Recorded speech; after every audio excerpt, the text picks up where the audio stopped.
Si je te demande actuellement que ton grand-père s'appelait comment, tu vas dire qu'il s'appelait comment? Ton grand-père, dans ton corps actuellement, tu as ses gènes, tu as son sang.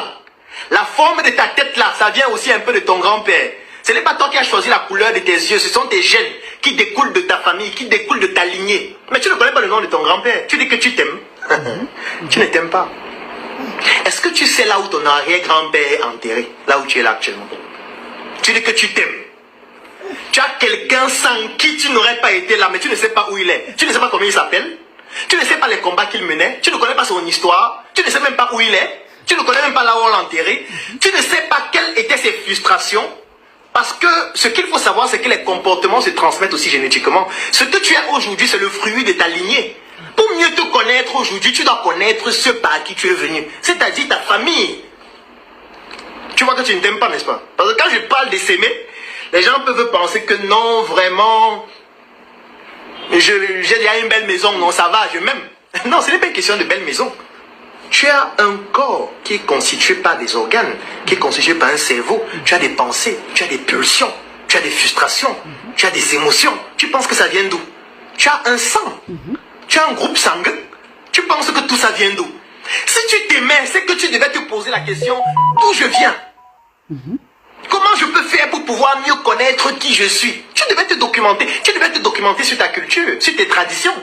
Tu devais essayer de poser des questions à ton père, à ta mère tous les jours. Mais papa, ton père s'appelait comment? Ta mère s'appelait comment? Papa est même mort comment? Ton père est mort comment? Il faisait quoi pour mourir? Moi, par exemple, je vais vous prendre un exemple sur moi. Moi, j'ai des grands-pères qui ont fait le maquis. Ce qu'on appelait les maquisards, mais qui en fait étaient des révolutionnaires qui combattaient les colons. J'ai des grands-pères qui ont été fusillés parce qu'ils combattaient les colons. Parce qu'à un moment donné, moi-même, je ne comprenais pas d'où venait ma détermination à vouloir me donner à fond dans ce que je fais, comme si je ne réfléchissais pas au point de mourir même pour mes convictions. Comme moi. Quand j'ai fait des recherches sur ma famille, j'ai compris que ça ne vient pas de l'homme. Moi, je suis d'une lignée de combattants. Dans ma famille, pratiquement tout le monde, c'était des combattants. C'était des gens qui sont morts en guerre. C'était des gens qu'on a fusillés. C'était des gens qui étaient dans la forêt, qui combattaient les colons, qui les tuaient. Ça, c'est ma lignée. Et je suis juste la continuité de cela aujourd'hui. Peut-être je le fais différemment. Je n'ai pas l'âme pour tuer, mais mon âme est psychologique. C'est pour ça que j'ai créé le coffret VIP. Et dans ce coffret VIP, j'ai voulu matérialiser cela. Tous les gens me demandent pourquoi tu t'appelles l'assassin. C'est parce qu'aujourd'hui, j'ai décidé d'assassiner l'obésité de l'inconsistance intellectuelle avec ce coffret VIP qui comporte toute mon expérience et tout mon savoir-faire.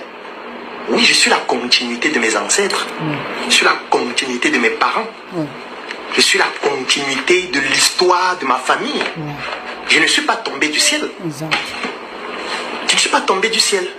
Est-ce que toi, tu connais l'histoire de ta famille? Parce que peut-être ce que tu ne comprends pas, c'est que le problème que tu rencontres aujourd'hui peut découler de ta famille. Tu peux avoir un problème spirituel aujourd'hui qui vient de ta famille. Et l'avantage, c'est que dans nos cultures, il existe des pratiques qui permettent de pouvoir rompre parfois certains sorts qui sont en train de s'abattre sur vous jusqu'à la 30e génération. Et toi, tu ne connais pas tout ça.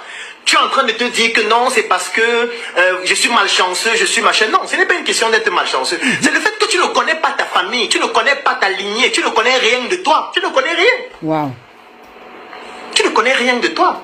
Mais comment tu peux dire que tu t'aimes si tu ne connais rien de toi?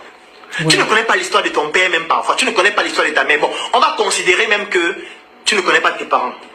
Tu vois, on va considérer que tu es un orphelin. Mais même si tu es un orphelin, tu as grandi quelque part. Il faut essayer de comprendre l'influence que l'endroit où tu as grandi a eu sur toi. Il faut essayer de comprendre l'influence que les connaissances que tu as ont eu sur toi. C'est ça, s'aimer. Sauf si on n'a pas la même définition de l'amour.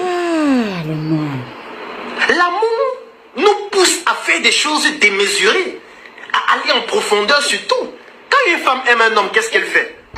Elle est capable de monter sur le mont Cameroun pieds nus. Pour lui, si c'est le vrai amour, il tient à faire warning, si c'est le vrai amour. Quand un homme aime une femme, il est capable de faire quoi? Il est capable de prendre tout son argent, lui acheter une voiture, une maison, tout ce qu'il y a à faire pour elle. C'est ça qu'on fait qu'on aime, on va en profondeur.